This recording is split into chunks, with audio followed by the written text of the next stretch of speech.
11 दिसंबर 2025 को हमारा shadow cabinet बैठा लोकसभा की कार्रवाई पर।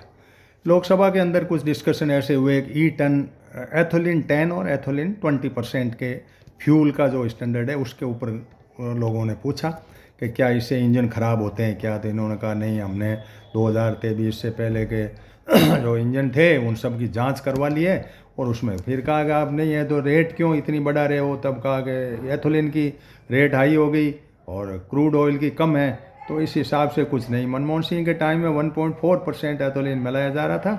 22 तक हमने 10% का सोचा और अब हमने 20% इसमें मिला दिया है एथोलिन का, और एक्सपोर्ट 20% से ऊपर हो रहा है। बाद में एक सवाल आया हाइड्रोकार्बन के ऊपर। हाइड्रोकार्बन के लिए समुद्र के अंदर जो समुद्र तट पर जो है एक्सप्लोर कर रहे हैं ये उसके लाइसेंस दे रहे हैं। तो इन्होंने कहा भाई कि जो सदस्य थे उन्होंने कहा कि फिशरमैन की लाइफ बर्बाद हो रही है, एनवायरनमेंट इम्पैक्ट असेसमेंट और सोशल इम्पैक्ट असेसमेंट आप लोगों ने नहीं किया है। तो आउटसाइड दी वो फिर उन्होंने कहा नहीं नहीं हम तो बाहर कर रहे हैं, आउटसाइड दी मेरीन एरिया कर रहे हैं। तो उन्होंने कहा मेरीन एरिया में नहीं कर रहे हो, स्पेसिफिक एरिया है इसमें हम आपको कह रहे हो। तमिलनाडु ने कहा आप इसको मत करो, लेकिन कहा नहीं आप गलत कह रहे हो। और ऐसे करके वो समुंदर तट पे जो भी एक्सप्लोर हो रहा है, तेल निकल रहा, हीरे जवाहरात जो भी निकलने हैं वो निकालने हैं। बाद में कनिमोजी ने सी काउज समुद्र के ऊपर जो गायें हैं उसके ऊपर कहा कि भाई एंडेंजर शहर इसको भी आप ख़त्म कर रहे हो, लेकिन ये मानने को तैयार नहीं हुई। फिर जेजेएम योजना का उड़ीसा का भी मैटर आया और इसके अंदर ये आया कि भाई आपके राज्यों के भ्रष्टाचार की शिकायतें हुई है और यूटिलाइजेशन सर्टिफिकेट जब तक नहीं आता तब तक हम जो है इस मामले में आपको पैसे नहीं देंगे। एक कोई क्लस्टर स्फूर्ति करके योजना हुई, जो आपकी योजना 2022 में ख़त्म हो गई। 16 से चली थी 5 साल के लिए और बंद कर दी गई। 563 इसके अंदर थी। उसमें परंपरागत उद्योग थे उनके ऊपर पुनरुत्थान का था।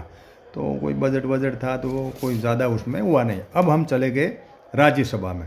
राज्यसभा का इको सेंसिटिव जोन जो है उसके अंदर रेल यातायात या जो भी दूसरा यातायात है तो उसके अंदर कहा कि आप जो है इसके अंदर रेल तेज़ चलती है जिससे जानवर भी देख लेते हैं, मरते हैं, 40 हाथी मर गए। इस तरीके से आप रेलों की स्पीड का तय हुआ था धीरे करो, लेकिन रेलें स्पीड से चलती है। एक ये आया कि भाई ये जो प्रदूषण है उस प्रदूषण के मामले में आप ये सोचो कि कॉन्ट्रैक्टर लोग जो है इतना प्रेशर से धुएं से ये बहुत धुआं करते हैं, तो इसके लिए करो। तो जम्मू कश्मीर वाले ने फॉरेस्ट FRA जो एक्ट है उसके बारे में बात की, तो उसने कहा अभी इसके अंदर ये इस सवाल के अंतर्गत नहीं आता, इसलिए हम इसका जवाब नहीं देंगे। अब ये बड़ा विशेष सवाल है। मुद्दा आया था डिजिटल एड्रेस कोड। ये हमें सोचने का चिंता का विषय है कि डाक विभाग ने एक ऐसी प्रणाली लागू की है जो 10 कोड है उसके अंदर, जो 4 मीटर बाई 4 मीटर के अंदर आपकी लोकेशन का पता कर देंगे। जैसे डाक में पिन कोड होते थे ना पहले, तो आप उस गांव का पता लग देता था। अब इसमें 4 बाई 4 मीटर का मतलब 4 मीटर का मतलब 12-13 फुट बाई 13 फुट का जो एरिया बनता है उसके अंदर आपकी लोकेशन ट्रेस हो जाएगी। मई 2025 में इनकी औकात हो गई, प्राइवेसी की भी बात आई। तो उसके अंदर कहा कि हम अभी तक इसलिए नहीं कर पाए कि आप लोग पता लिखते हो ना तो उसमें लिख दे तो फलाना मंदिर के पीछे वो करके, तो वो काम नहीं आती। आपको लॉन्गिट्यूड और लेटीट्यूड का जब करोगे तो आपके पत्ते पे आपका सामान आ जाएगा। 4 मीटर बाई 4 मीटर में आपका मकान का लोकेशन उसके अंदर आ जाएगा। 10 नंबर के डिजिटल है, वो दबाते ही होगा। और इससे सामान लाने ले जाने के अंदर जैसे कई जगह से प्रसाद आता है, ये जो तिरुपति बालाजी है उसका प्रसाद मंगा सकते हो, अयोध्या से आप प्रसाद मंगा सकते हो। ऐसी भी एक बार चर्चा चली थी।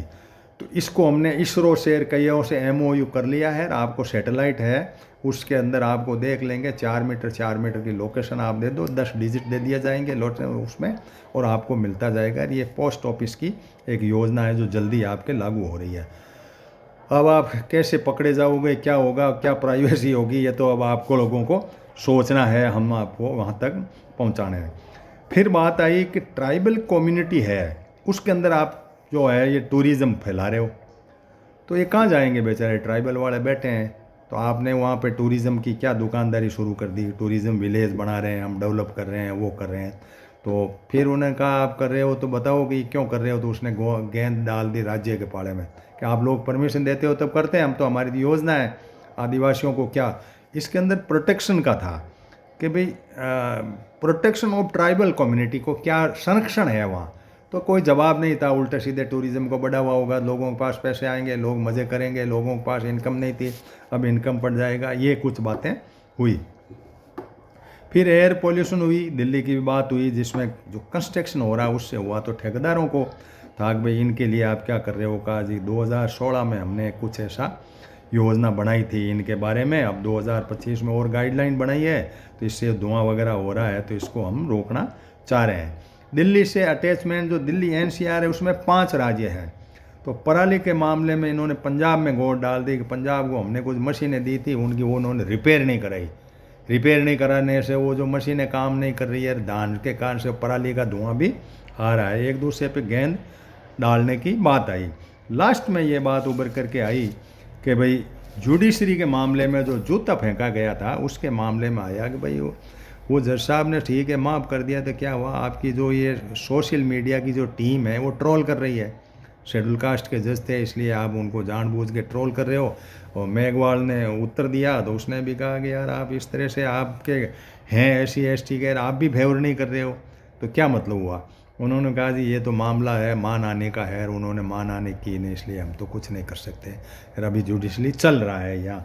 तो कुल मिला के बात यह है कि हम इन बातों को जानें, सोचें, करें और आगे बढ़ें। यही हमारी मंशा है कि हम आपके बीच में कुछ जो भी संसद में हो रहा, बाकी तो वही चुनाव प्रक्रिया के ऊपर, SIR के ऊपर और वंदे मातरम के ऊपर ये बात चल रही है। इन्हीं बातों को लेकर के संसद अभी चालू है। कल से और मिलेंगे आपसे। धन्यवाद।